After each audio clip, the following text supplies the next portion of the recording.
Right. Now we move into our panel discussion, where we hear from both speakers alongside Mr. Nathan Koh, founder of Chinese Ancestry Research, in short CAR. With over 30 years in banking and fintech, Nathan's passion for genealogy led him to establish CAR, Chinese Ancestry Research, which now boasts 24,000 members, more than that. What? Okay, 24,600 members. He's also collaborating with Chinoy TV to produce documentaries on Chinese heritage, so don't miss his insights. Let's give a warm welcome to Nathan, Boon Choo, and Kok Hou for this discussion. Thank you very much, everybody, for coming. I know some of you may have not been GSS members, but members of Chinese Ancestry Research. I would like to take this opportunity to warmly welcome you. May I see a show of hands of those non-GSS members from Chinese Ancestry Research? That's your Facebook group, right? Yes. Welcome, welcome. So maybe let me just start. I didn't prepare any script or story, but feel free to ask your questions. Now I want to just add a little bit to what Mr. Lek has mentioned, right? So you were wondering if those people from your village with the same surname are your relatives. They are, okay? So typically what happens in the past, especially in the last days of the Song dynasty, Southern Song, people migrated from the Central Plains, which is in Shandong, Henan, Shanxi, that area. So they moved down. They typically, I mean, Fujian is and Guangdong were no man's land, right? It's so big. So an ancestor will settle down, he'll bring his family, and they will marry, let's say, the women from other villages. So basically, almost everybody in your village is related to you, right? It's all from that roots, right? I mean, of course, there's an occasional, maybe from another town or village, but if you trace back long enough, you're all related. And even people of different surnames, if you trace long enough, you are also related, right? I was chatting with, I was helping Pam with her Zupu, and she's a He, right? So He is also from the Zhou dynasty royals. I was just telling her a while ago that, hey, your ancestor is my ancestor's 9th brother, right? Okay, so if you trace back enough, we're all brothers and sisters. Okay. Boon, you have something else to say? To add? Yeah, I guess you know, the way I look at things is through experience and connecting experiences. You know, I started out this journey thinking that I would find an answer. And if I was truthful to what I started out with, then I would say that I still haven't found what I was looking for. But the things that I've discovered whilst looking for what I thought I was looking for, in essence, is actually more precious to me. Yes, I could connect back to my relatives and then do some repair work on some of the dysfunction that was caused. But I now realize what caused that dysfunction. That dysfunction was caused by a group of young brothers growing up with no fathers and with no grandparents. And no one could connect them to their ancestral village, which is why that when that letter came, it caused even more tension, and the help, if it was given when it was given, was given unwillingly. And you know, what struck me when I was at this ancestral village was how warm and how willingly they, on the receiving end, recounted how precious that help was when it was given. And every little package that came from a kin overseas was a cause for celebration amongst neighbors, relatives, close friends who shared in the largesse. And you know, history has a strange way of turning things around. In the 1970s, when China was going through a period of upheaval where right was wrong, wrong was right, down was up, and up was down, life was just unbearable. The shoe was on our foot. We were better off. In some cases, not much, but in many cases, a lot better off. And we could help. But the arc of history takes a long turn. Guess where the shoe is now? The shoe's on the other foot. And the luck is with us because the people on the other side remember the good deeds that we have done, reluctantly or otherwise, in the case of my family, otherwise, right? And it's important to preserve this memory because if you look at the people who remember, they're all above 60. Now let's not have this memory stop at those who experienced the help in the 1960s and 70s, right? We got to recount these stories so that, I mean, I was in Guangzhou. For those of you who are in Guangdong, Guangzhou, you can't have missed the fact that the payment systems are way ahead of us. You can't ignore the fact that their roads are quite full of EVs. Their buses are electric. Their malls are huge. You know, they have gone so far ahead, right? Their phones are better. The trains are better. Even third, fourth, fifth-tier cities have high-speed rails. So the shoe's on the other foot. Don't let them forget that we are kins, that we helped when it mattered. Well, they haven't forgotten, but let's not have this memory drop, is what I'm saying. Yeah. Thanks, Boon. If I may relate my experience, I first went to China in 1986 with my father. But I knew that even before that, there's the Cultural Revolution. Even in the 1980s, if you go to China, you can still see the after effects of the Cultural Revolution. If you study it, I mean, the world has never seen anything as bad in the recent, last half century, maybe with the exception of the, Nazis decimating the Jews, right? But it was quite bad, famines everywhere, people don't have enough to eat.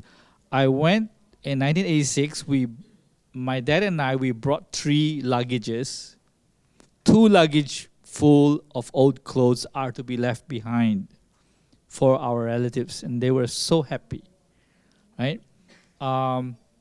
The appliances at my aunt's house were basically all from my dad. We're not rich, but my father made sure that his family is taken care of.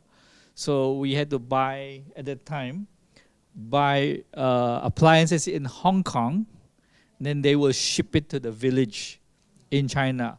TVs, washing machines, whatever, right?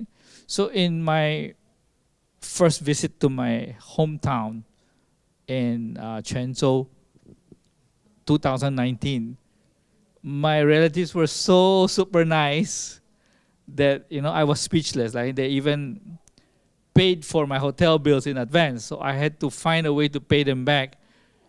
Imagine if they come to Singapore, I'll be broke, right? So I had to, in the middle of the night, try to find an ATM, withdraw some money, hide it in my cousin's car, and then once we left the village, I messaged him and said, hey, you know, in your car boot, you have this CD, right? He said, yeah. I said, okay, open it, right? That's why I left my, you know, the repayment for what they paid for during my trip. Yeah. Actually, I echo what Boon mentioned just now. For a distant relative in Chaozhou, this is a tale that is shared by them, is that in a period when they have a lot of famine and natural disaster, they were very thankful for the godfather, the family, to ship money back to China so that they can have at least proper agricultural tools like the plowing machines and to at least have a decent livelihood. So when the distant uncle mentioned that his own father, every time he thought about his elder brother who's in Singapore and probably even a grandpa, the godfather, he will be very tearful and start writing on the walls. I think, yeah, this actually had a very strong image in my mind. Yeah, so while we are still able, hopefully my language could be better. I could maybe interpret more of these sources that's useful for us so that in time, our future generations can also understand more of this history. So I think during the AGM, someone also mentioned like what happens to the photos that we keep? Because in the course of my own search for all this history, I decided to digitize them on Dropbox. But who knows?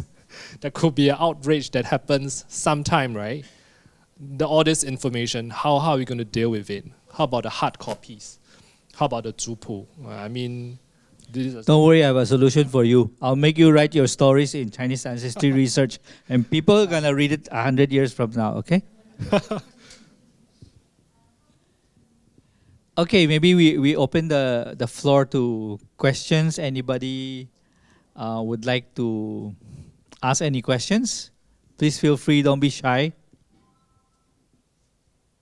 I think I was sharing with some, like, I mean, with the chairperson, right? Like, awfully I've been going to China, and I chanced upon a radio station talking about going back to your roots, right? I mean, Singapore is very modern in a sense. We are very forward-thinking, AI and all this, right? But the thing is where I come up, I mean, my grandparents all passed away when I'm like 5. Right? And I may look young, but I'm actually 45 years old. Yeah, so still young. Yeah, still young, definitely. We are all young. We are all young. And I mean, one question I have in my mind now is like, if I really want to find back my roots, right? How do I do that? Because I'm Fuzhou.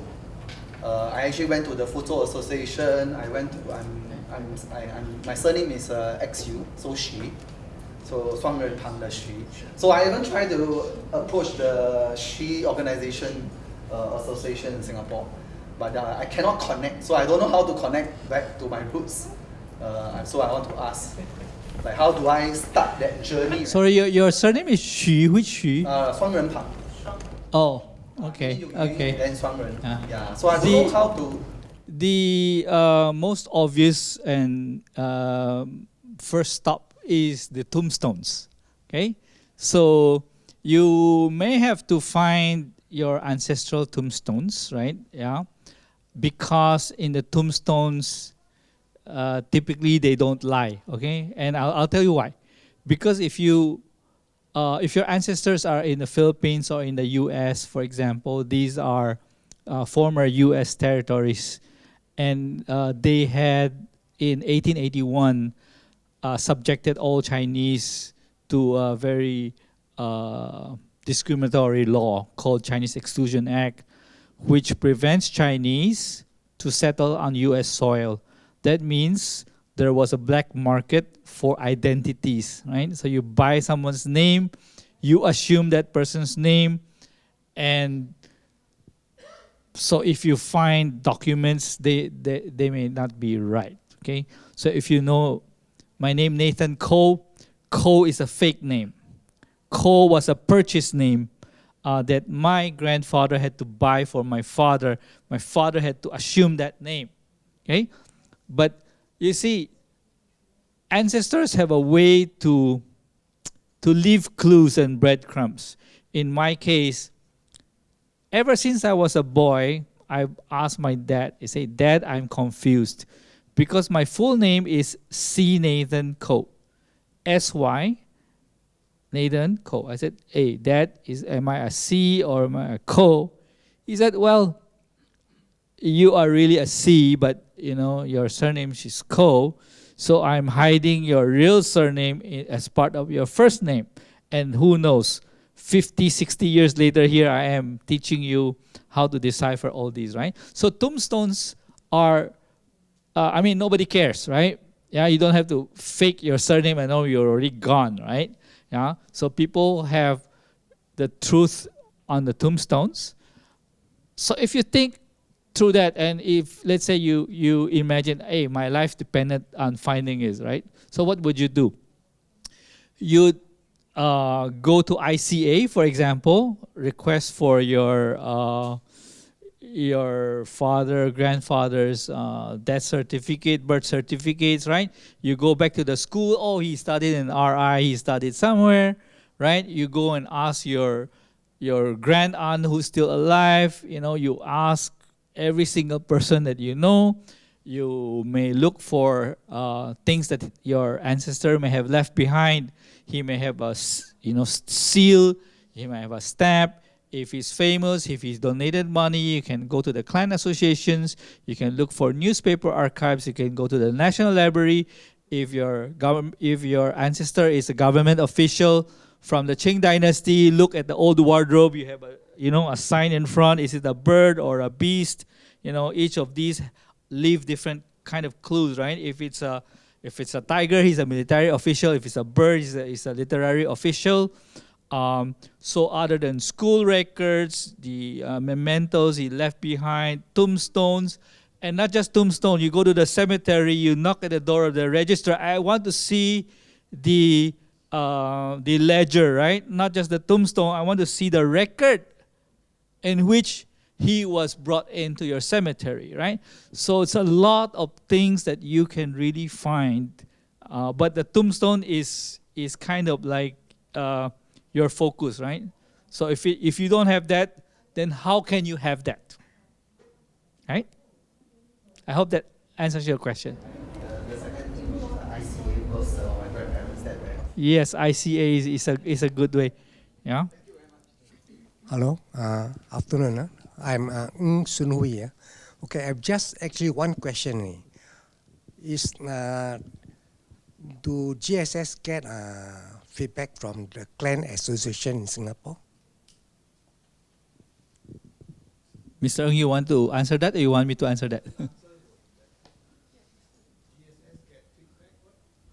Okay, but before you answer, my problem is actually my son, grandson, and my wife is here.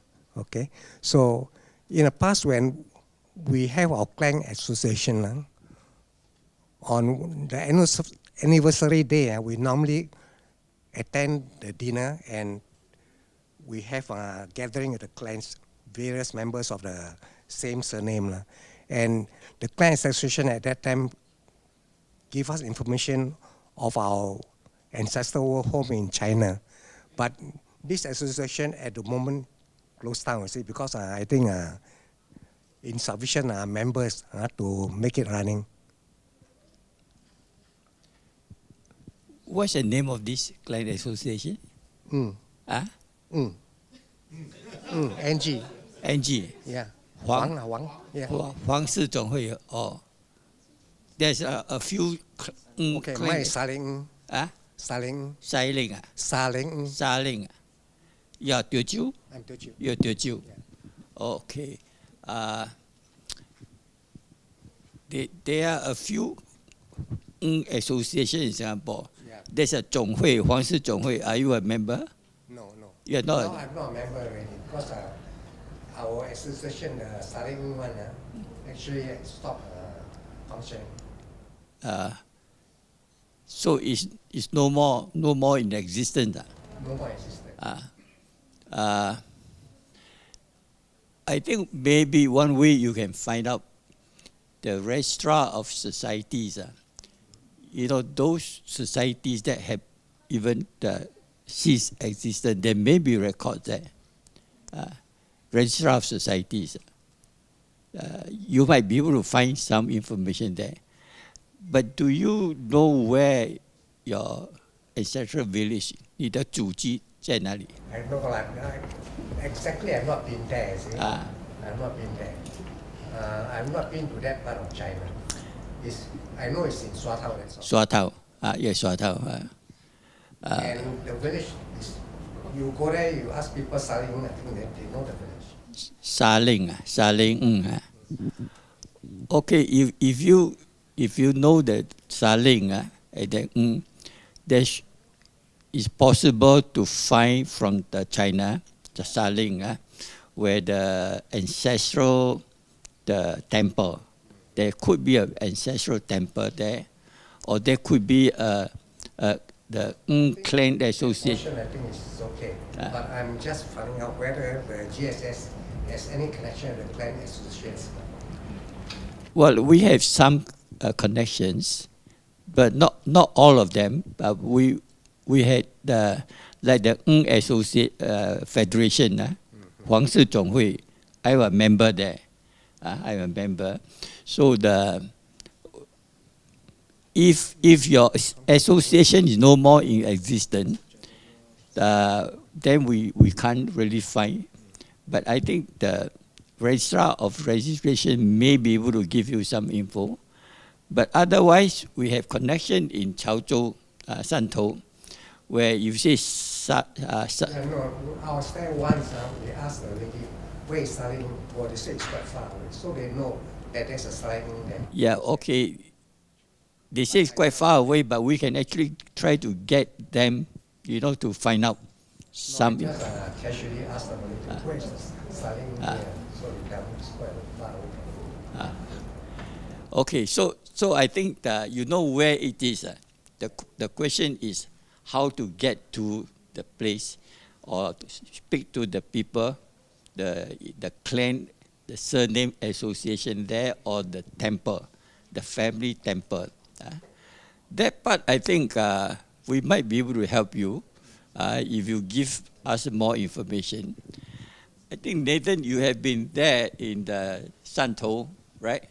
And you have met with all those people from different surnames in the Chaoshan area.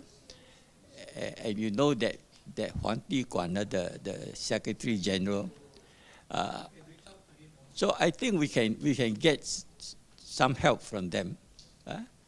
So that maybe you can either let me or let Mr. Nathan the information. I give you a name card afterwards. Oh? Okay, thank you. 去金门的时候呢，我金门来的，那么我参加这个的族谱协会，那么是这样哈，你会感到惊奇嘞，你不太懂你的来自于哪里哈 ，you don't know where you come from, but you not to worry, you go until your Thongsun, until you can find some detail, and you get the information, you go to Chaoshan, start talking to even driver, tell him that my surname is what, and I'm from here. Surprisingly, they can. In Jingmen, there's what? On the spot, he drive you there. Yeah, because it's in the culture of the Chinese to find their roots, right? So even in China, they are very welcoming of any of these, right? Another thing I want to add is this. China is a country that's very, I would say that very funny. I wouldn't say funny, emotional. If they find that you are in trouble, if they can do it, they will send a ship, airplane to take you back. Now, I say this, soldiers have died during the war, a few years. They will still can find them back. They'll remain, they really find it back. So during those years that Cultural Revolution, I'm from Chinese school, so maybe I could not express properly. They will find all the way to find you back when they are capable. So you need not to worry. They'll find you back. And So you'll find the your grandfather. yeah, there. the Chinese, even the Chinese government is, I would say, quite different from the Western governments in the sense that the Western governments are responsive to what their voters really care about, right? Rightly or wrongly. But I think the Chinese is different in a way in that they remember who helped them in the past, right? For example, during the COVID, right? During the early COVID days, people were dying like flies, literally. The Western countries have monopolized all their vaccines in the early days. I was reading the news from the Philippines, where I was from, because during the 60s and 70s, most of the Philippines is one of the richer countries at that time. So the overseas Chinese helped the people in China a lot. So guess what the Chinese government did? They sent a whole plane load of vaccines, medicine, masks, direct to Manila to help the Chinese community there. And it was somehow hijacked also by the government there. They say, no, you cannot give everything to the Chinese, right? So even after so many years, they still remember, right, to pay back the goodness. Right? Okay, next question. Yeah, that's just a bit of, I'd let maybe answer Mr. Ng's question. I think he's more, there's a different, slight difference between our genealogy society and the clan association. That's why you have a clan association is more interested in, okay, if you are Tan, if you are Ng, or you are what, and you get together, Singapore, I'm not saying they don't do this Zhu and all that, they do, but their main objective is to get all the same surname together. Whereas our GSS focus is more to really trace your root. And when we try to encourage and help you to do this Zhu and Jia, that is the main difference. So if you want to trace your root, GSS is the place. We are not saying that we can do everything, but we will try our best. And then we have a lot of experts here. All right? So the 中式协会 and I mean 姓 local, all those association are more interested in, okay, all the what, all come together.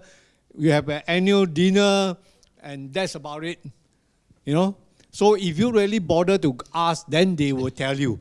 Whereas our main focus, so you got to know our main objective and our main focus is different. We don't have this big dinner every year. We can't afford. But we do trace our roots. Thanks, Dennis. It's true because from our dealings with different clan associations, they have varying degrees of interest in helping with the Zupu and ancestry search, right? Some are richer, some have more resources, they have more records of history, like the Poit Ip Hui Guan, right? Which Mr. Lek consulted. They are big, they are resourceful, they have a lot of money, but they also very helpful in helping them, helping people like us trace our roots. But not all clan associations are interested, right? They have their own different goals. Okay, questions? Next questions? I noticed that just now I was looking at the Jupu over there, and it has been digitalized and probably like mass printed, right? So, like just now, Mr. Chu said, you actually got your Jupu also. Was it actually digitalized also? Because I'm amazed at the amount of work that needs to be done for each, to digitalize all this. So I guess the question is that has a lot of the, I wouldn't say clan or has it been digitalized in China? Do you all know? I cannot tell you for sure, but the Zupu was given to me by the members of the Chu clan in the village of Guangzhou, from what I understand, it was the umpteenth edition. So I don't know if it's digitalized, but in this day and age, if you're doing it for the 18th edition, I presume you must have had the 17th edition or the 16th edition. I think what you're asking perhaps is whether there is a central database in all of China that connects everything. That I don't know, and I presume that would have to go into the registration system. That I cannot answer. I guess my question, what I'm just curious is that just within the clan, right? So the Jupu that you got is actually a digitalized version, right? It's not written, because I have It's a a Jupu, hardbound. but it's written. No, I mean it's hard copy, but it's how to say Modern print. modern print, right? Because I have a Jupu, but it's actually my Written. great grandfather commissioned it for somebody to actually hand copy it. Yep. Right. So let me explain, right? There are various types of stupu, okay? You have the modern versions like these, compiled from several villages, whole province even, right? But there are also handwritten ones that were handed down. When I went to my village in 2019, that's the first time I saw our family tupu. My uncle said he paid like $500 to get it handwritten, okay? Now, so typically, I mean, not all tupus are created the same. Like Boon Choo's tupu, it's a general tupu for the area. So that's why when he said, I got a tupu but I haven't found my family, is because it hasn't gone down to that family level, okay? Now, for my case, I got the tupu. I first saw it, I first discovered I had tupu when my family in China found me. They found me, okay, because of someone I helped. And she turned around to go and hunt down my relatives. But if you want to hear the whole story, you need to wait until June 7th and come back, right, for the next session. But to answer your question, my family tupu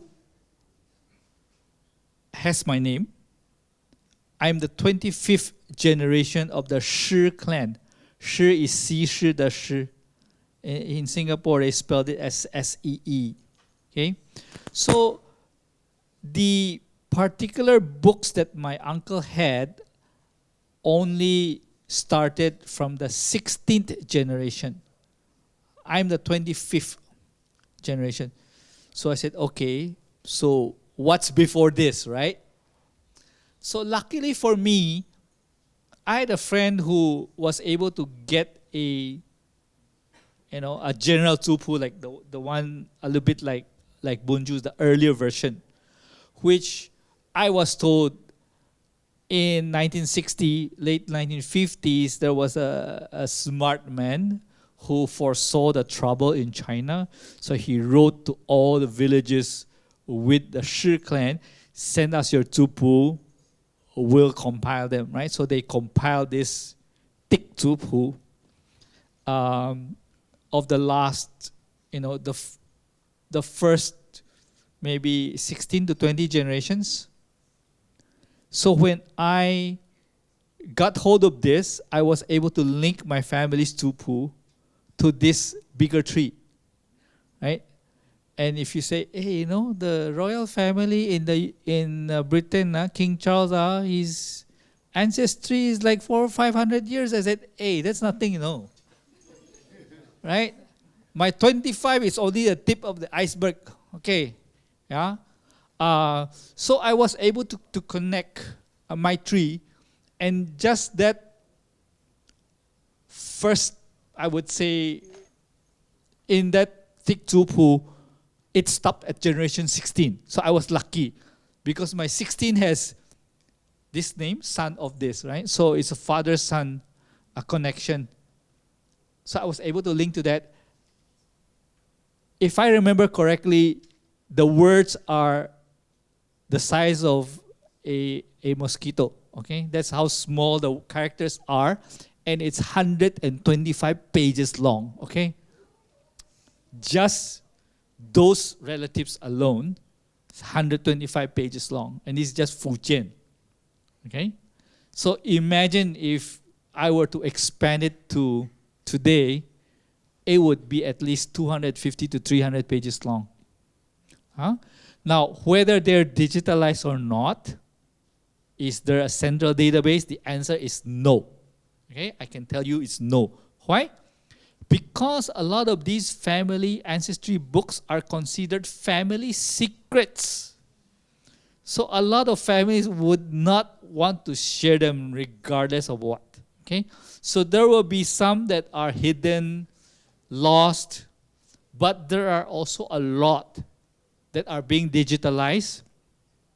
One of the organizations with the biggest collection of Tzupu, along with other documents, is Family Search.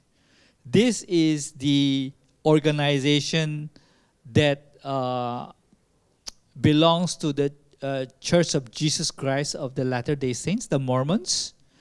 They're probably the only Christian sect that is really appreciative of people doing ancestry research and, ancestor worship, if you want to call it, right? So they have a collection of, I believe, hundreds of thousands of different versions of Tzupu, including other immigration documents and all that. And they've put a lot of them online.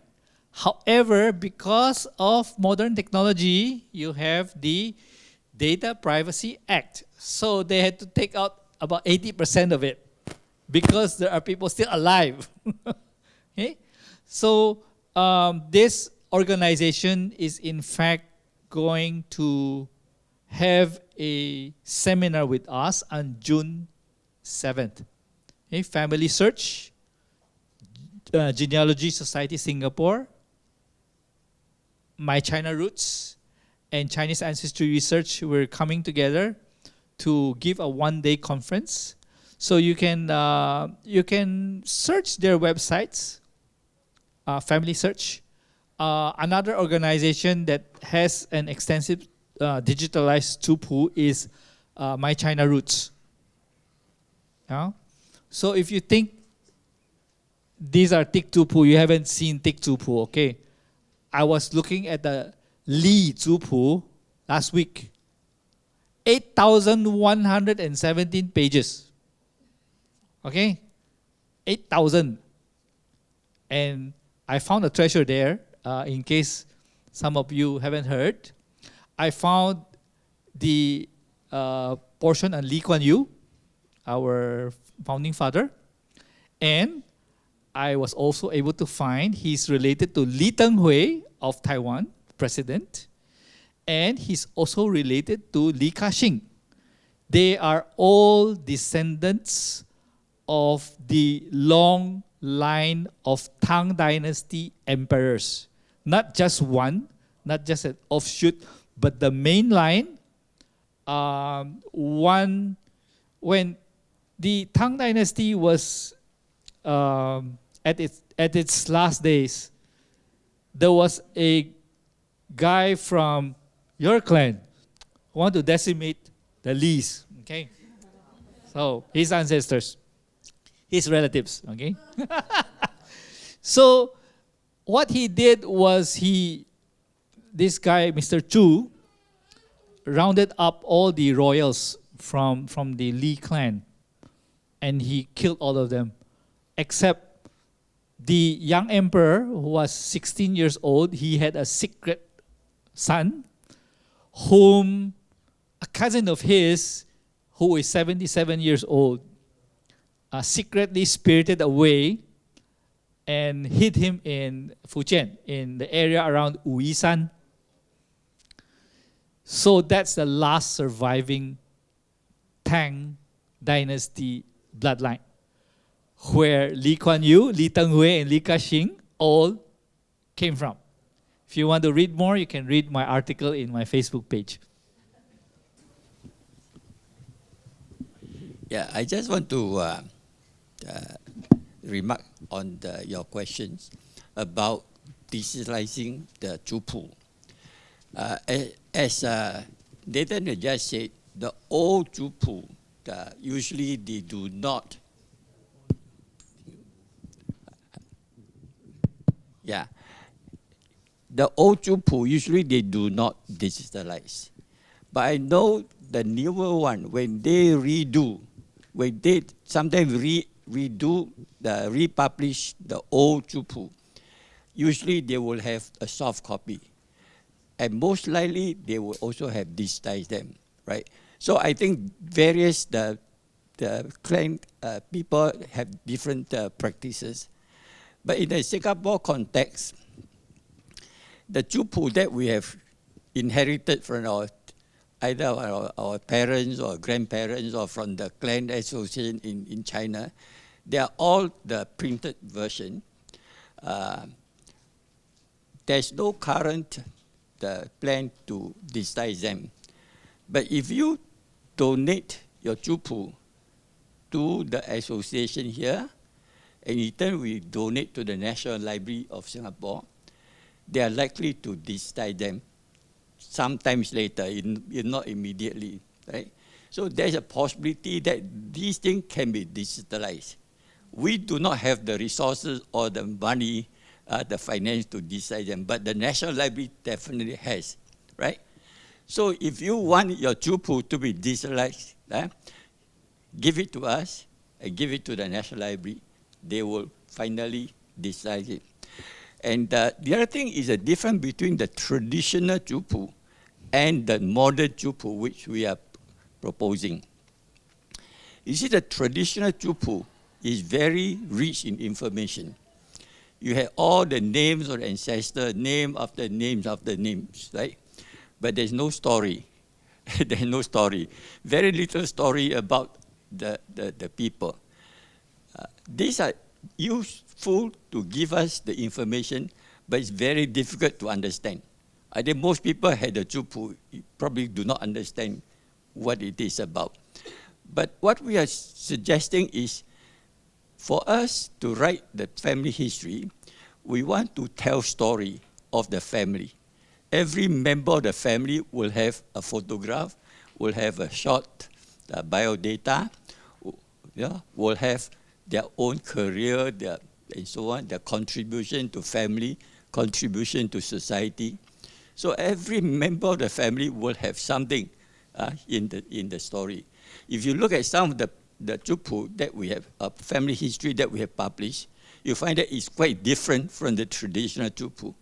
But it's more, I think, more acceptable by the younger generations in Singapore. That's what we think. Even if you had a traditional Jupu, you should try to do a newer version of family history of the family. Yeah. Okay. Thank you. Yeah, but before that, I want to mention something. Most important thing you need to remember about Jupu.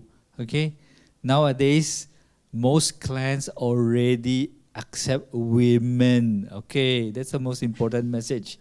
So please get in touch. You may be able to continue your lineage with your names now, duly recognized equal footing as men. Okay. So I kind of have a related question. An older cousin of my father actually got the Zupu for my father's family. Same village as Lee Kuan Yew, actually. But it has stopped at a certain generation, and obviously not all women's names are in there. Some members of my generation are interested in continuing, this. In fact, an aunt even paid a PhD student in Australia to translate it into English. So all these efforts are very hodgepodge and not organized. I was just wondering if there was any, if there are any resources that you'll have for younger people to continue to, keep their family trees and update the zupus, maybe with, little bio or little notes, but certainly with names. Now as I see, I don't have any children, but as I see nephews and nieces, and some of them aren't even married to Chinese people, right? But they want to preserve this part of their heritage. Some of them even keep the Chinese name, even though they don't even have the same surname, right? But they keep the generation name, which I think is really cool. So I'm just wondering if there are also resources that help us, Yes. look forward and not just, not just back. Yeah. So I'll answer your question comprehensively, right? First of all, it is very important for you to try to reach out to whoever published the tupu, okay? Because the tupu will have editions. It will say, okay, who did this, who did that, right? People who donated money, they want their names on the tupu, but they also mention who is the person who helped edit it, put it together, the last version, right? So you want to look for that person or his descendants so that you can officially have your name in a tupu. Why is it important? It's because so that in the future, they will always have your names there, right? Okay? Now, whether they have started accepting women or not, it's on a case-to-case basis. But in some cases, like I think it's yours, the clan even had a generational poem for their daughters. Okay? Now, okay, assuming you haven't found the village, the tupu publishers and all that, so what do you do, right? Remember, if you are like me, I'm 25th generation. 25th generation from what? Okay? It's from that first ancestor who have settled down in Fujian or Chaozhou or in Guangzhou, whatever, right? So that's the founding father, right? And guess what? You're in Singapore, right? So you have a new founding father. So you make the rules. Okay? So what did I do? I first went to my hometown in 2019. I took photos of all the pages from my tupu. And when I came back to Singapore, I put it together. And also, other than that, I found other branches from the same ancestors. I did more research because my own tupu only starts from my 4th great-grandfather. But he has brothers, he has uncles. So I found those others because they also helped my family.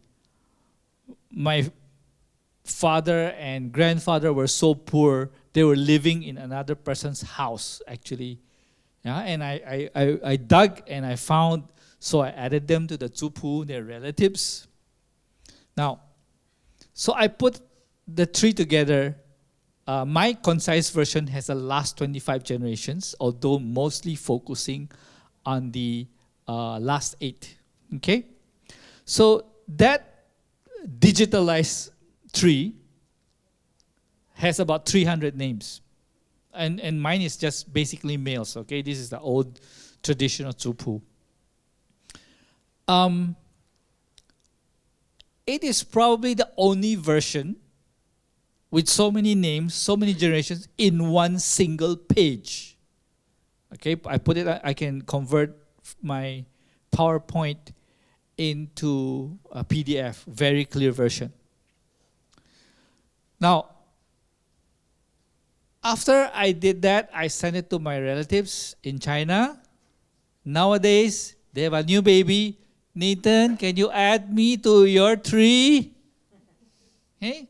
So, the trick to that is you start your own, right? Your 3rd generation here, your 4th generation here.